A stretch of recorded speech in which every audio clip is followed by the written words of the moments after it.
अकबर और बीरबल के किस्सों में मजाक तो होता ही है, साथ में एक बहुत अच्छी सीख भी उसमें छिपी होती है।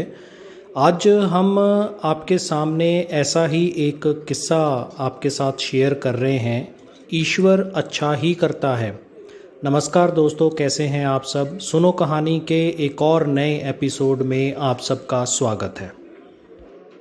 बीरबल एक ईमानदार तथा धर्मप्रिय व्यक्ति था। वह प्रतिदिन ईश्वर की आराधना बिना नागा किया करता था। इससे उसे नैतिक व मानसिक बल प्राप्त होता था। वह अक्सर कहा करता था कि ईश्वर जो भी करता है मनुष्य के भले के लिए ही करता है। कभी कभी हमें ऐसा लगता है कि ईश्वर हम पर कृपा दृष्टि नहीं रखता, लेकिन ऐसा नहीं होता। कभी कभी तो उसके वरदान को भी लोग शाप समझ लेते हैं और भूल कर बैठते हैं। वह हमको थोड़ी पीड़ा इसलिए देता है ताकि बड़ी पीड़ा से बचा जा सके। अकबर के एक दरबारी को बीरबल की ऐसी बातें पसंद नहीं आती थी। एक दिन वही दरबारी दरबार में बीरबल को संबोधित करते हुए बोला, देखो ईश्वर ने मेरे साथ क्या किया। कल शाम को जब मैं जानवरों के लिए चारा काट रहा था तो अचानक मेरी छोटी उंगली कट गई। क्या अब भी तुम यही कहोगे कि ईश्वर ने मेरे लिए यह अच्छा किया है? कुछ देर चुप रहने के बाद बीरबल बोला, मेरा अब भी यही विश्वास है, क्योंकि ईश्वर जो कुछ भी करता है मनुष्य के भले के लिए ही करता है। फिर वही बात सुनकर दरबारी नाराज़ हो गया कि मेरी तो उंगली कट गई और बीरबल को इसमें भी अच्छाई नज़र आ रही है। मेरी पीड़ा तो जैसे कुछ भी नहीं। कुछ अन्य दरबारियों ने भी उसके सुर में सुर मिलाया। तभी बीच में हस्तक्षेप करते हुए बादशाह अकबर बोले, बीरबल हम भी अल्लाह पर भरोसा करते हैं, लेकिन यहाँ तुम्हारी बात से सहमत नहीं। इस दरबारी के मामले में ऐसी कोई बात नहीं दिखाई दे रही जिससे कि उसकी तारीफ़ की जाए। बीरबल मुस्कुराते हुए बोला, ठीक है जहाँपना, समय ही बताएगा। अब 3 महीने बीत चुके थे।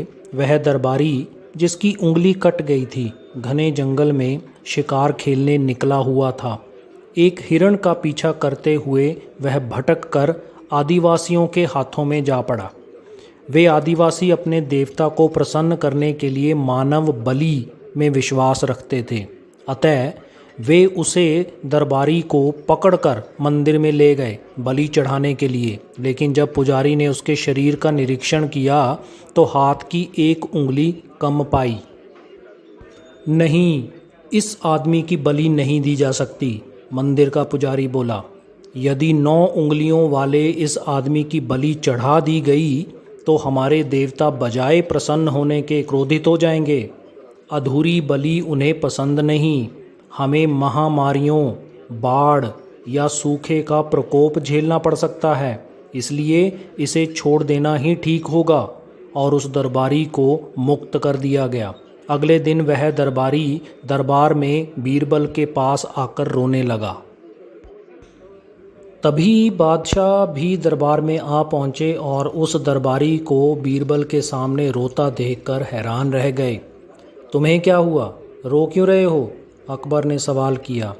जवाब में उस दरबारी ने अपनी आप बीती विस्तार से कह सुनाई। वह बोला, अब मुझे विश्वास हो गया है कि ईश्वर जो कुछ भी करता है मनुष्य के भले के लिए ही करता है।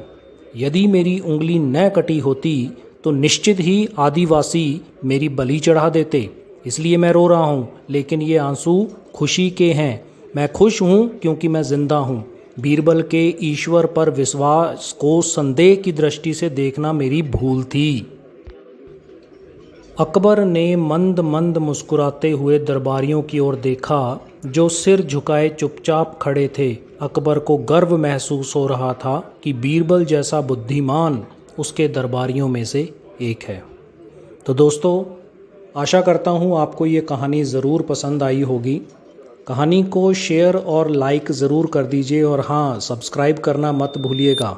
तो मिलते हैं एक और नई कहानी या किस्से के साथ अगले एपिसोड में। तब तक के लिए अपना ख्याल रखिए, अपने आसपास सफाई रखिए। नमस्कार।